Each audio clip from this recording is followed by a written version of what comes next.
Greetings. Tonight starts the beginning, the ground zero of the introduction to witchcraft. That's right, witchcraft. One of the biggest topics today is the difference between a witch and a warlock. It comes down to the name. What do you, as the individual, wish to call yourself or to refer to yourself as? If we go back to the last 50 years, a witch and a warlock are separate, especially within the last 100 to 200 years. A witch has been dubbed down into a children's story. It has been dubbed down to little girls dressed up as little fairies. A joke, if you wish. But what about the male counterpart?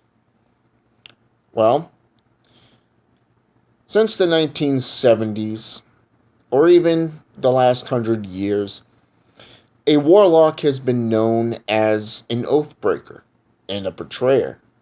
But what about before that? Well, let's go back to, say, let's say the 15th century to the 18th, 19th century. A witch was made to be evil. The very image of a witch, or a warlock for that matter, was evil. Those who put curses on people, those who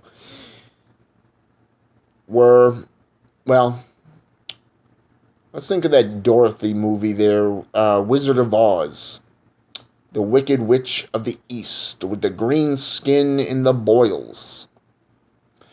Or perhaps, we can go back 1,000 years,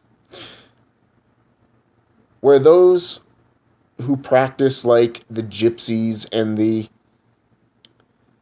druids were all made to look good. They were wise men and women.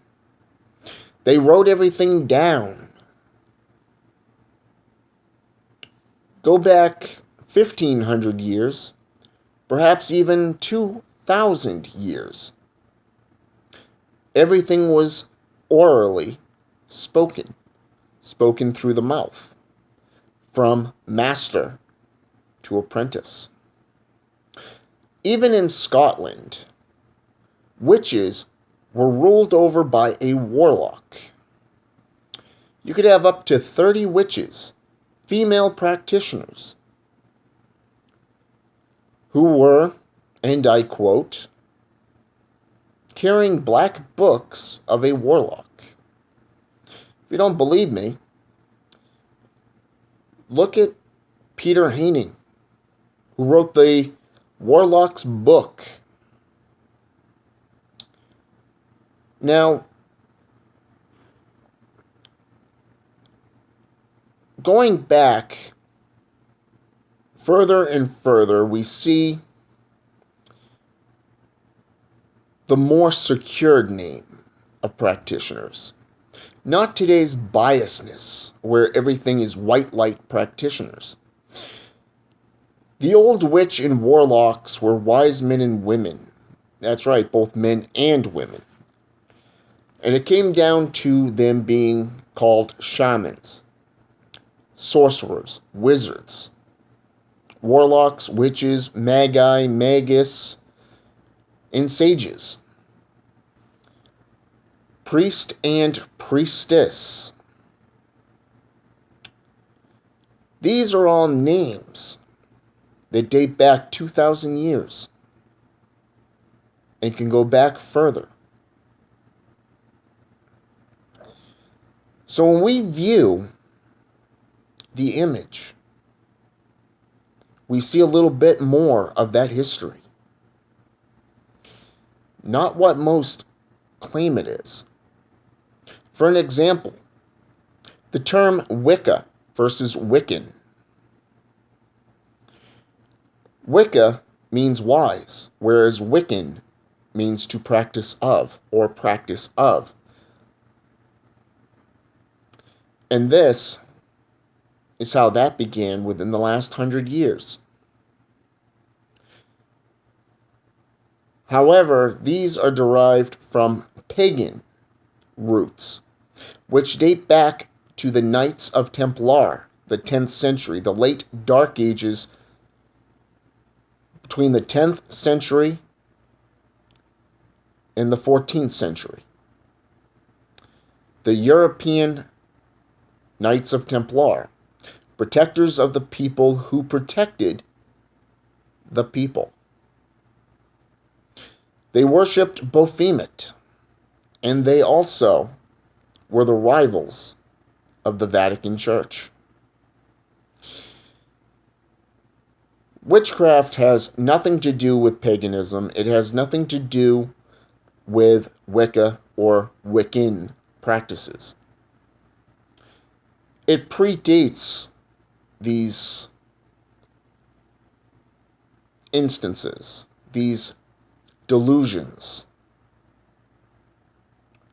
and can be traced all the way back to the pre-flood. In biblical terms, it is traced back to Adam and Eve. Chapter 6 in the book of Genesis. It can be traced back to the book of Enoch. It can be traced back to Babylonian, Akkadian, and Sumerian times. The Sanskrit, the Dead Sea Scrolls, and everything in between. To know the history is to know what the image is, what the very definition of what a witch and a warlock is. The 7 deadly arts came around in the late 12th century. Necromancy, geomancy, aeromancy, pyromancy, splatulomancy, chiromancy. Yeah, they're all there. Today, they're all rolled up into one little package called mediumship. Doesn't matter if you're a shaman, witch, sorcerer, blood sorcerer, it doesn't matter. It's all rolled up into one little package. So now that you know the image, in volume 2 of this video, we'll discuss what a witch is. But for now, I want to leave you with this. Ask yourself this: what is a witch? You can ask 100 witches what a witch is, because there's a number of different names as there are witches. Christopher Penziak wrote that, and that's a good thing. But I believe that Paul Huzan was the greatest expert on it when he wrote Mastering Witchcraft, which is basically for witches and warlocks. Very good book, very well written, and it's right up the alley. But ask yourselves this, as I said, what is a witch? And what does it mean to you? Why do you want to be a witch?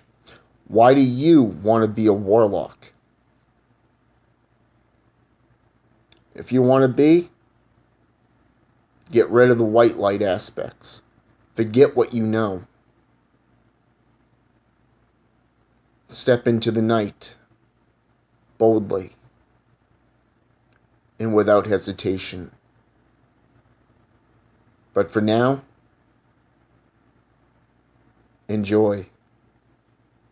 Because tomorrow, part 2 begins.